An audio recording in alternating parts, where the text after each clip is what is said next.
America ने Israel को $7 billion से ज्यादा की कीमत के नए हथियार देने का ऐलान किया है।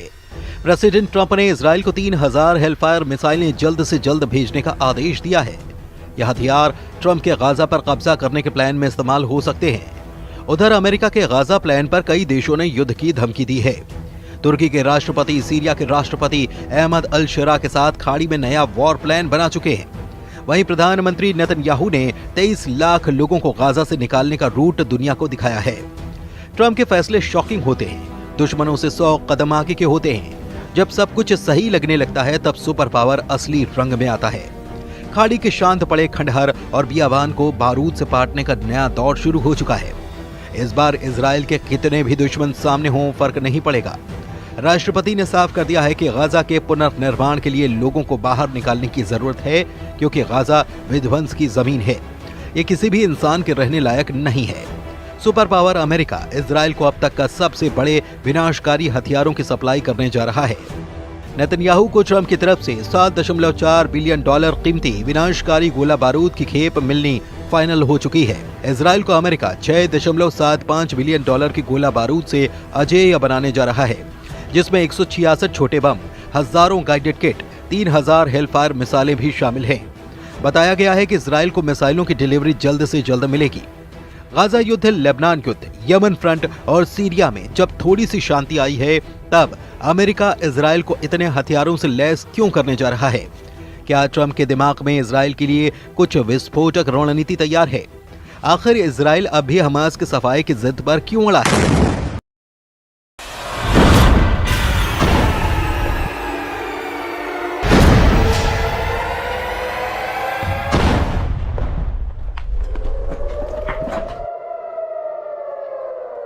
नेतन्याहू का मिशन नकबा क्या है?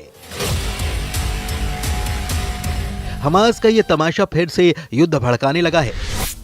इजराइल के बंधकों के रिहाई को ग्रैंड शो की तरह पेश कर रहे हमास लड़ाकों को इजराइल से जड़ समेत उखाड़ फेंकने का मिशन ऑन कर चुका है। इजराइल की सेना हमास और सभी फिलिस्तीनियों को गाजा से मार भगाने का रोड मैप बना चुकी है। हमास के खात्मे तक इजराइल युद्ध खत्म नहीं करने वाला। जिन्हें शक है वो पीएम नेतन्याहू की नई धमकी को सुन सकते हैं। प्रेसिडेंट ट्रंप और नेतन्याहू ने क्लीन गाजा प्लान पर मुहर लगा दी है। इंतजार इस बात का हो रहा है कि कौन कौन सा देश ट्रंप के ऑपरेशन गाजा पर विरोध में युद्ध शुरू कर सकता है। फिलहाल जिन देशों ने ट्रंप और नेतन्याहू को वार्निंग दी है, उनके नाम भी जान लीजिए। इजराइल को युद्ध में बराबर की टक्कर देने की ताकत रखने वाले तुर्की के राष्ट्रपति एर्दोआन ट्रंप के गाजा प्लान के सबसे बड़े विरोधी बन रहे हैं। एर्दोआन की तरह अमेरिका का दोस्त माना जाने वाला सऊदी अरब भी गाजा को खाली न करने के पक्ष में हुंकार भर चुका है। ट्रंप के गाजा प्लान पर जॉर्डन ने नाराजगी जताते हुए इस प्रस्ताव को सिरे से खारिज कर दिया है। मिस्र के राष्ट्रपति अब्दुल फतेह अल सीसी ने कहा कि ट्रंप की योजना अंतर्राष्ट्रीय कानून का एक गंभीर उल्लंघन है। वेस्ट बैंक की सत्ता पर काबिज फिलिस्तीनी अथॉरिटी के नेता महमूद अब्बास ने भी गाजा के लोगों को विस्थापित करने की किसी भी परियोजना की निंदा की है। अमेरिका से सभी मामलों में अलग स्टैंड लेने वाला ईरान भी ट्रंप के गाजा प्लान के खिलाफ मोर्चा खोल चुका है। सऊदी अरब के विदेश मंत्रालय ने साफ किया है कि फिलिस्तीन के मुद्दे पर किंगडम अडिग है। ये स्टैंड किसी बातचीत से नहीं बदलेगा। सऊदी किंगडम फिलिस्तीन की वैधता के उल्लंघन का जोरदार विरोध करता है। इजराइल की फिलिस्तीन पर कब्जे की प्लानिंग और जमीन हड़पने की कोशिश नाकाम कर दी जाएगी। जिधर सऊदी अरब है उधर अरब लीग के 22 देश रहते हैं। जिधर ईरान है उधर शिया बाहुल्य ज्यादातर मुस्लिम देश रहते हैं। खाड़ी मुल्कों ने नए ताकतवर लीडर के तौर पर उभरे कमांडर जुलानी उर्फ अहमद अल शरा तो साफ साफ अपनी मौजूदगी दर्ज करा रहे हैं। तुर्की के राष्ट्रपति से अहमद अल शरा की बातें और मुलाकातों का सिलसिला आगे बढ़ता ही चला जा रहा है। मतलब ये कि गाजा युद्ध की जिस चिंगारी को ट्रंप ने भड़काया है, वो अगर बारूदी बवंडर में तब्दील हुई तो इजराइल के खिलाफ कम से कम 52 देशों की सेना युद्ध में सामने हो जाएगी। ऐसे में सवाल है कि क्या भारी विरोध के बाद ट्रंप बैकफुट पर जा सकते हैं? क्या नेतन्याहू गाजा पर रुख पलट सकते हैं? फिलहाल तो इसके कोई आसार नहीं नजर आते। इजराइल ने ट्रंप की घोषणा के बाद गाजा के सफाई का ड्राफ्ट भी बना लिया है। इजराइल डिफेंस फोर्स ने गाजा खाली कराने का पूरा रूट नेतन्याहू को दिखा दिया है। इजराइल के एक अधिकारी के मुताबिक डोनाल्ड ट्रंप के प्रस्ताव के बाद एक एक्शन प्लान भी तैयार करने का आदेश दिया गया है। और इसके तहत गाजा में रहने वाले लोगों को बाहर निकालने और किसी दूसरी जगह पर भेजने के लिए एक प्लान बनाया जा रहा है। इस दौरान गाजा का पुनर्निर्माण किया जाएगा।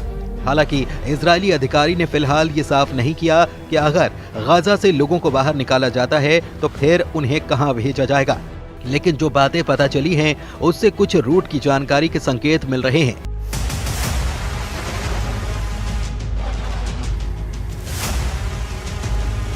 गाजा पट्टी और इजराइल के बीच 5 जमीनी क्रॉसिंग हैं।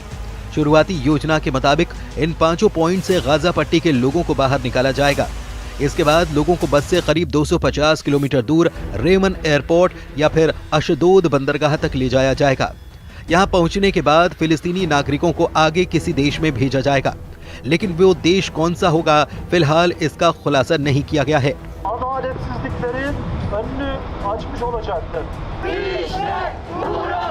प्रेसिडेंट ट्रंप ने जिन देशों के नाम बताए थे उन्होंने इस पूरे प्लान को गाजा के लिए खौफनाक बता दिया है, यानी कि मिस्र और जॉर्डन गाजा के एक भी आदमी को अपनी जगह नहीं देने वाले।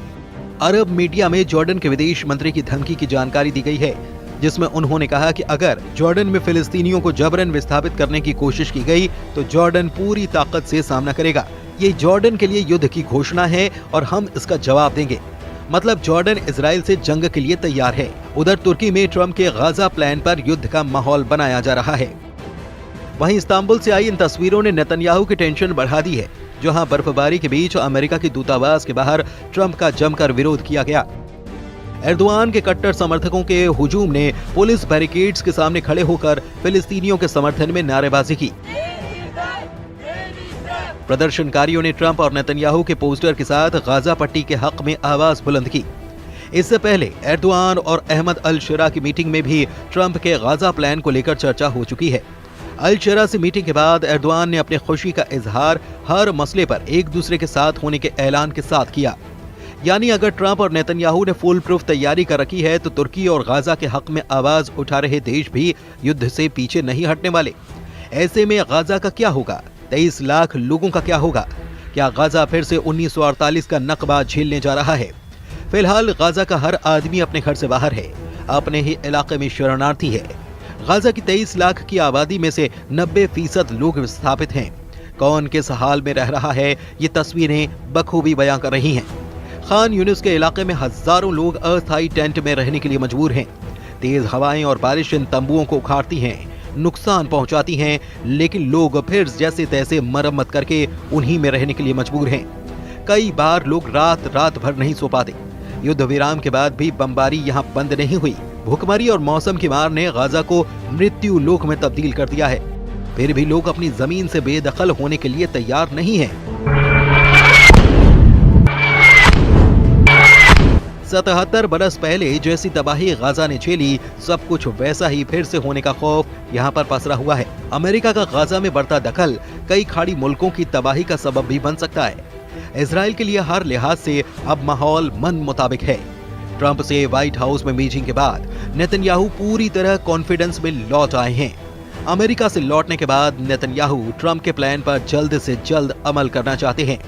अब जब उन्हें 10 साल तक युद्ध लड़ने के हथियार मिल रहे हैं तो नेतन्याहू किसी के आगे आखिर झुके भी क्यों?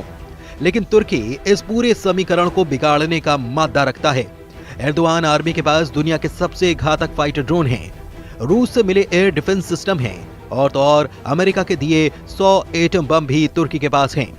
तुर्की के पास खाड़ी मुल्कों का नया जंगबाज कमांडर जुलानी भी है। तुर्की ने इजराइल के खिलाफ युद्ध शुरू किया तो फिर अमेरिका को भी खाड़ी में सेना उतारनी पड़ जाएगी और फिर ऐसा बारूदी घमासान होगा जिसका खात्मा परमाणु धमाके के बाद ही मुमकिन हो सकता है।